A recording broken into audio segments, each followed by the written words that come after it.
함께 나눌 하나님의 말씀은 구약 시편 91편 1절에서 10절까지의 말씀입니다. 구약 성서 시편 91편 1절에서 10절까지의 말씀, 저와 여러분이 한 절씩 교독하겠습니다. 가장 높으신 분의 보호를 받으면서 사는 너는 전능하신 분의 그늘 아래 머무를 것이다. 너는 주님께 주님은 나의 피난처 나의 요새 내가 의지하는 하나님이라고 말하겠다. 정녕 주님은 너를 사냥꾼의 덫에서 빼내주시고 죽을 병에서 너를 건져주실 것이다. 주님이 그 깃으로 너를 건져주시고 너도 날아가야 되어 펴시니 주님의 신하심이 너를 지켜주는 방패와 감시로 것이다. 그러므로 너는 밤에 찾아드는 공포를 두려워하지 않고 낮에 날아드는 화살을 무서워하지 않을 것이다. 그가 하늘에서 터지는 별과 그들의 치는 자로 바라보지 마라. 내 왼쪽에서 1000명이 넘어지고 내 오른쪽에서 10,000명이 쓰러져도 내게는 재앙이 가까이 오지 못할 것이다. 오직 너는 너희로 자세히 볼 것이니 악인들이 공을 하는 것을 보게 될 것이다. 내가 주님을 내 피난처로 삼았으니 가장 높으신 분을 너의 거처로 삼았으니 내게 어떤 불행도 찾아오지 않을 것이다. 내 재앙에 어떤 잔지로 가지 못할 것이다. 아멘.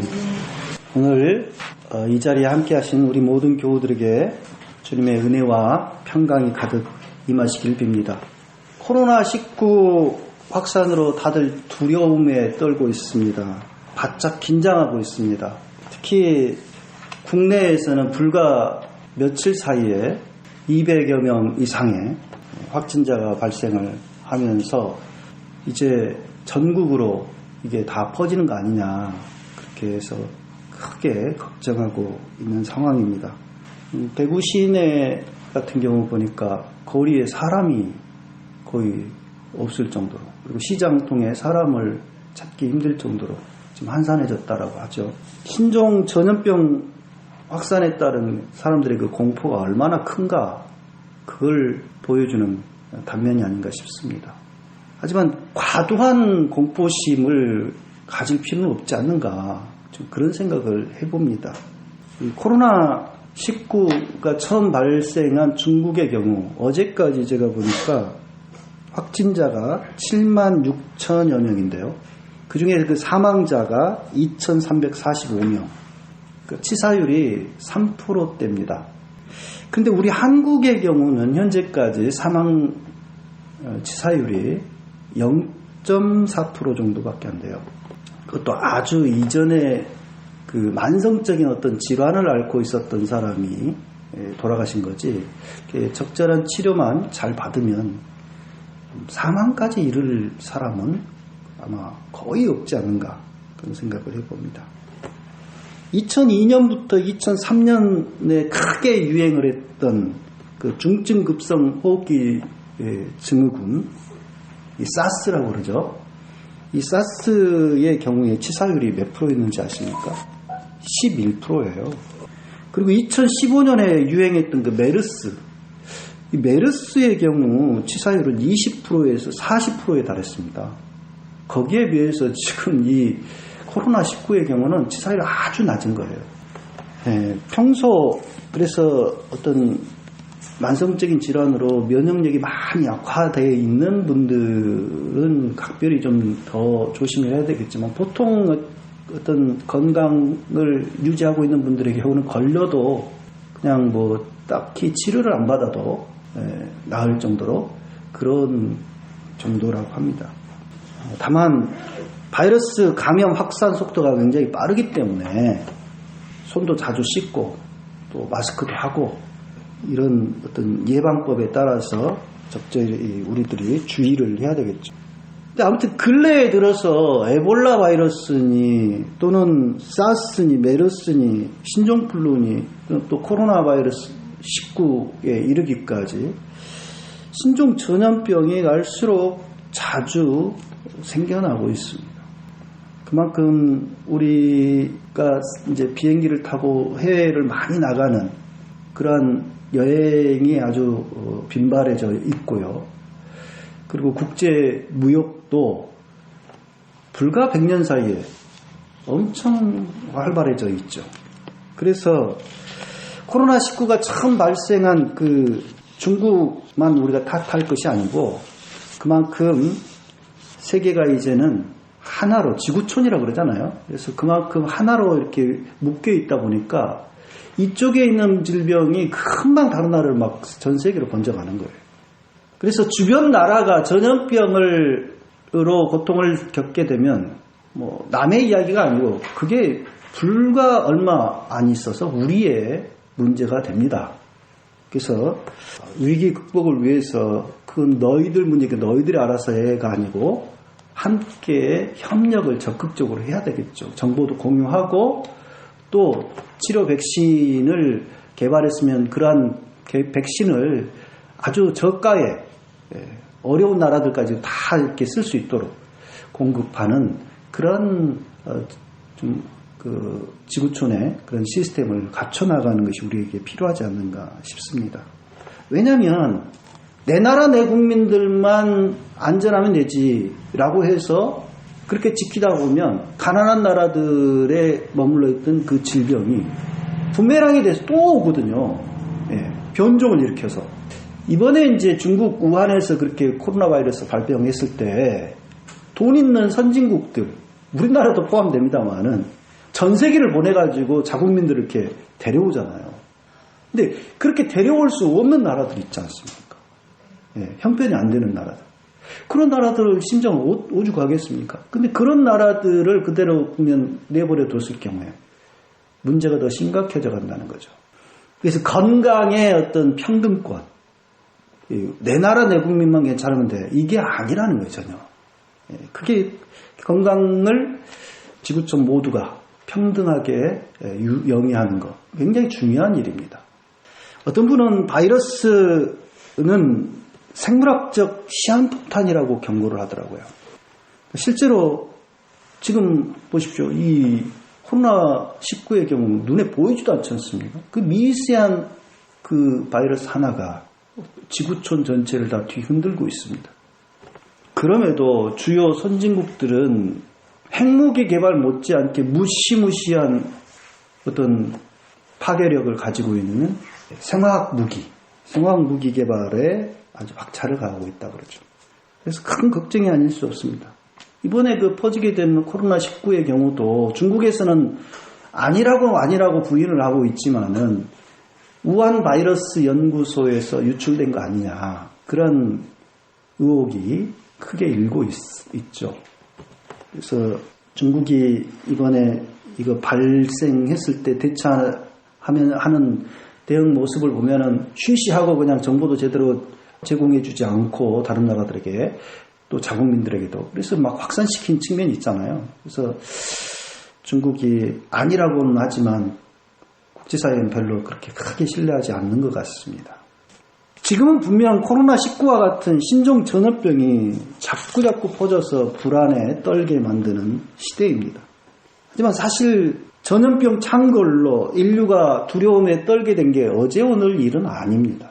잘 아시다시피 14세기 초반에 발생을 해서 유럽 전체 인구의 3분의 1을 그야말로 사망에 이르게 한 공포의 흑사병, 패스트라고 하는 이 흑사병의 경우 제가 사망자를 봤더니 7,500만 명 정도 된다고요. 이거는 어느 정도 규모냐면요. 그 2차 세계대전 당시에 3,500만에서 5,000만이 죽었거든요. 그보다 훨씬 많다는 거예요. 사망자가. 흑사병 하나라고. 끔찍하죠. 그리고 1918년에 전 세계에 대유행했던 스페인 독감 있지 않습니까? 이 스페인 독감의 경우는 대략 2천만에서 약 5천만 명의 목숨을 앗아갔습니다. 국내에서만 해도 1918년부터 1921년까지 이 스페인 독감으로 우리 한국에서 얼마나 죽었는지 보니까 18만 명이 죽었더라고요. 그러니까 1918년에 이게 발생을 했는데 1919년 3.1운동이 그렇게 크게 일어났던 것도 이 독감으로 인해 수많은 사람이 죽어간 그거하고 어느 정도 연관이 있지 않는가 그런 연구도 진행이 되더라고요. 그러니까 사회가 혼란하고 이런 전염병이 만연함으로써 많은 것들이 바뀌는 역사를 우리가 경험하고 있습니다. 근데 이처럼 흑사병과 이 스페인 독감과 이런 전염병이 막 이렇게 번져갈 때 유럽 사회나 우리 조선이 대응한 모습을 보면 정말 어처구니 없습니다. 흑사병이 번지자 유럽 의사들은 어떤 처방을 내렸냐면요. 설사약을 처방했습니다. 그리고 사람의 피를 뽑았습니다. 그게 처방이었어요. 지금 생각하면 너무 이해가 안 되죠. 어떻게 흑사병의 그 처방이라고 하는 것을 처방약을 설사약을 줄 수가 있고 사람 피를 뽑냐. 이해가 안 되는 일인데 그때 당시의 치료법이라고 하는 것은 그게 너무 당연했답니다. 왜냐하면 의학의 아버지로 여겨지던 그 고대 그리스의 히포크라테스가 있지 않습니까? 그 히포크라테스가 그 치료 이론을 하나 세운 게 있는데 그게 뭐냐면 체액정화였다라고 합니다. 그러니까 사람이 병에 걸린 건 체액에 어떤 문제가 있는 거니까 체액을 정화시키는 것이 우선인 거예요. 그 이론이 그러니까 14세기 초반까지도 유럽에서 그대로 적용이 되고 있었던 거죠. 근데 이슬람에서는 이미 인간에 대한 해부가 이루어지고 과학적인 어떤 몸에 대한 어떤 연구가 상당 부분 진척이 됐었는데 유럽은 오히려 그게 떨어졌던 거예요. 과학적인 연구가. 게다가 전쟁이 많이 발생하고 또 기근이 발생해서 사람들이 너무 못 먹고 막 죽는 사람들이 많아요. 그리고 거리에는 이 동물 사체들이 치워지지도 않고 그대로 이게 널브러져 있는 경우들이 많았다고 합니다. 더군다나 사람들이 오물을 제대로 처리를 하지 않으니까 거리에 이렇게 신발을 신고 이렇게 제대로 걸어다니기 힘들 정도 더러웠대요. 길바닥이. 그래서 하이힐이 만들어졌다나요. 그래서 하이힐을 신고 다녀야 할 정도였답니다. 그러니까 위생 상태가 완전히 그냥 최악의 상태였던 거죠. 더군다나 목욕을 요즘처럼 샤워를 자주 하는 시대가 아니었습니다. 목욕을 아주 별로 건강에 안 좋은 걸로 여겨서 자주 하지 않았다라고 그래요. 그래서 향수가 많이 이렇게 유럽에서 개발이 된 거죠. 근데 더 정말 황당한 것은 이제 어떤 의사들의 경우는 흑사병이 막 번지니까 이게 무슨 공기 중에 이렇게 이 공기가 오염된 것이다. 이런 생각을 해서 지금 이 시내의 공기는 다 오염이 됐으니까 사람들을 대피를 시켜야 되는데 어디로 대피를 시키냐. 공기가 오염이 안 됐을 하수구로 대피를 시켰다고 그래요. 거기서 다 죽은 거죠, 사람들이. 그런 일들이 실제로 벌어졌답니다.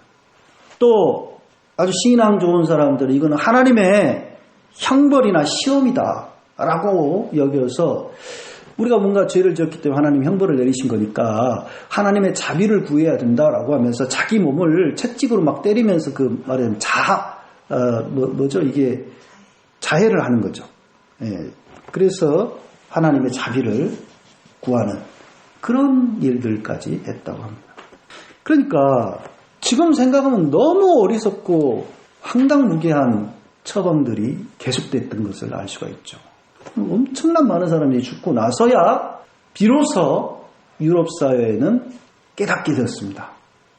위생이 문제구나. 비로소 알게 됐어요. 실제로 이 흑사병의 핵심 원인은 뭡니까? 쥐를 통해서 옮기게 된 바이러스였잖아요. 그래서 불결한 위생 상태를 깨끗하게 청결하게 만드는 것이 급선무라고 하는 것을 비로소 깨닫고 거리를 깨끗하게 하고 사체를 치우고 이렇게 하면서 위생을 중시하게 됐다는 거죠. 그리고 평소 목욕도 잘 안 하다가 이제 샤워도 자주 하게 되고요. 그랬다고 합니다. 우리가 유럽의 흑사병이 그렇게 널리 퍼졌을 때 유럽 사람들의 그 똑똑하다는 사람들의 그 대응을 보면서 너무 어리석다, 우매하다, 어떻게 그럴 수가 있었느냐 이런 생각을 하지만 우리가 그렇게 생각할 입장은 아닙니다. 개항 이전까지 조선에서는 호열자라고 불리는 콜레라 있지 않습니까? 콜레라나 그 다음에 천연두 그리고 장티푸스, 말라리아, 학질이라고 불렸던 이런 전염병들이 만연해 있었다고 그래요. 콜레라의 경우 원래 무슨 병인가 봤더니 인도에 말하자면 어느 지방에서 널리 퍼져 있던 그 풍토병 비슷한 거였다고 해요. 원래는. 그런데 이게 19세기에 이제 막 제국주의에 의해서 여러 나라들의 무역이 진행이 되고 막 이런 과정에서 널리 퍼져 나간 거죠. 우리 한국에는 19세기 초반에 중국에서 들어왔다고 하는데요. 그러니까 1821년에 처음 발생을 했더라고요. 콜레라가. 그래가지고 1858년까지 무려 얼마나 많은 사람이 죽었냐면 50만 명이 죽었습니다. 이 콜레라로 인해서. 19세기 우리 조선에 들어와서 선교했던 의료 선교사들 있지 않습니까? 그 의료 선교사들의 기록을 보면 그 에비슨이라고 하는 의료 선교사인 그분의 기록을 보면 이 콜레라가 막 이렇게 번지니까 우리 조선 사람들이 어떻게 했냐면 이거는 쥐 귀신 때문이다 라고 해가지고 고양이 그 부적을 만들어가지고 성에다가 붙인달지 또는 쥐 그림을 갖다가 붙여서 이 쥐귀신을 쫓는다고요. 그런 일들을 했다고 그래요. 또 천연두가 왕실에서 발생을 하니까 큰 구판을 벌였다고 합니다. 이게 우리의 모습이었어요. 그러니까 어떤 전염병이 발생하면 그걸 어떻게 과학적으로 대처를 하지 않고 귀신의 이 귀신이 퍼뜨리는 어떤 전염병이다 라고 하면서 귀신을 내쫓는다면서 구슬하거나 부적을 붙이거나 이런 게 아주 흔했다는 거죠. 오죽하면 당시 의료 선교사들의 주요 과제가 뭐였냐면 전염병과 귀신 홀림 타파가 그들의 주요 목표였어요. 그래서 콜레라는 악귀에 의해 발생하지 않습니다. 그것은 세균이라고 불리는 아주 작은 생물에 의해서 발생합니다. 라는 내용의 그 방을 전국 방방곡곡에 갖다가 붙이기도 하고 그랬다고 합니다. 최근 코로나19가 중국에서 발생을 하니까 어떤 목사들은 이거는 중국 공산당이 시진핑 정권이 기독교를 박해했기 때문에 하나님 내린 심판이다. 이런 식으로 설교를 하더라고요.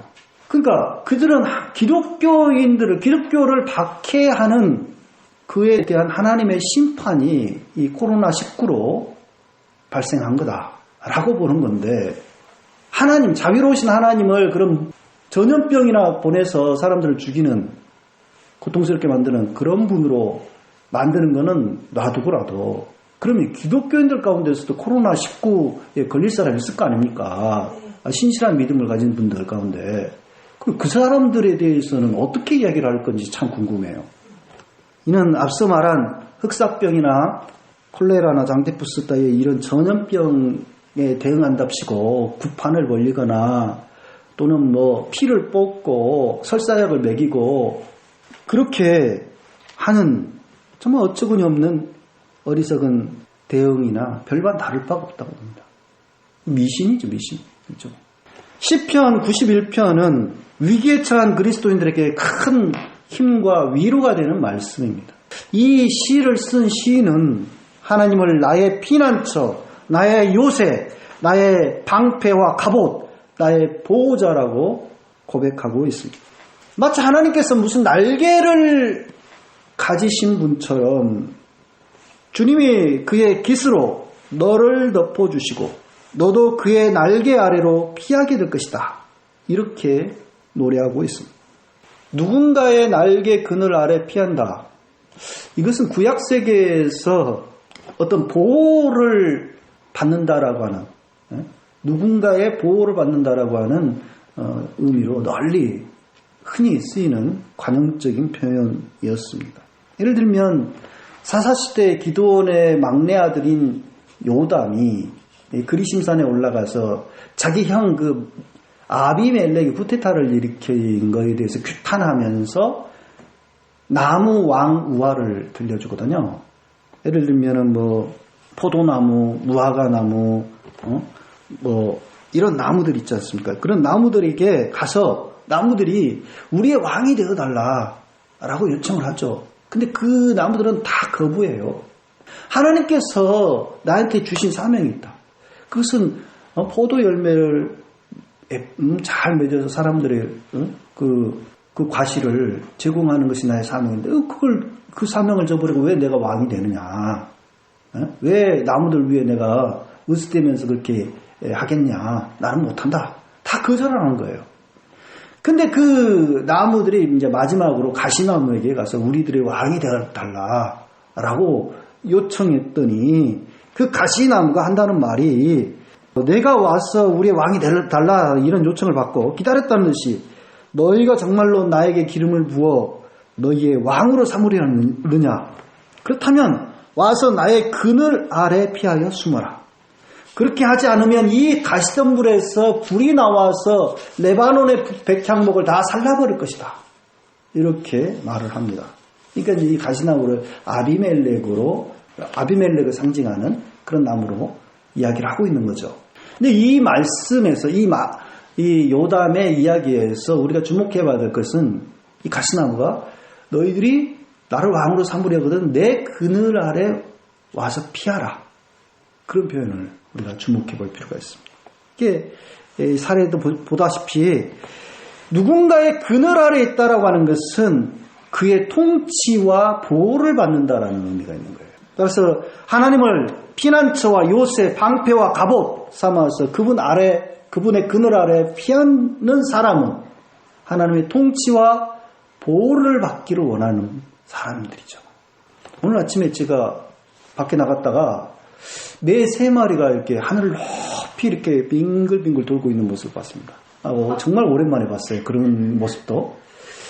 어렸을 때 그 매를 봤는데, 근데 어렸을 때는 진짜 우리 집에 그 병아리 삼택이라고 합니까? 그런 것도 있었고, 그래서 그 매들이 날아서 이렇게 그걸 노리는 모습도 아련하게 기억이 나요. 근데 그렇게 매가 하늘 높이 날아올랐을 때 암탉이 어떻게 합니까? 그 병아리들을 자기 품 밑으로 딱 숨게 만들지 않습니까? 예수님께서 예루살렘에 이르르셨을 때 우시면서 예루살렘 성을 보시고 예루살렘아 암탉이 병아리를 품으려고 하는 것처럼 내가 너희들을 얼마나 품으려고 했느냐 하면서 탄식하시지 않습니까? 그러니까 보호자 되시는 하나님의 모습을 그렇게 예수님께서 암탉이 병아리 품는 모습에 그렇게 의로 이야기를 하신 건데 하나님께서는 그와 마찬가지로 우리의 방패와 갑옷, 견고한 요새가 되셔서 그의 자녀들을 보호하시는 분이시죠. 구원해 주시는 분이시죠. 시인은 하나님이 사냥꾼의 덫에서 죽을 병에서 밤에 찾아드는 공포에서 날아드는 화살에서 전염병과 재앙에서 또 전쟁에서 우리를 구원해 주시는 분이시라고 오늘 시에서 이야기하고 있습니다. 노래하고 있습니다.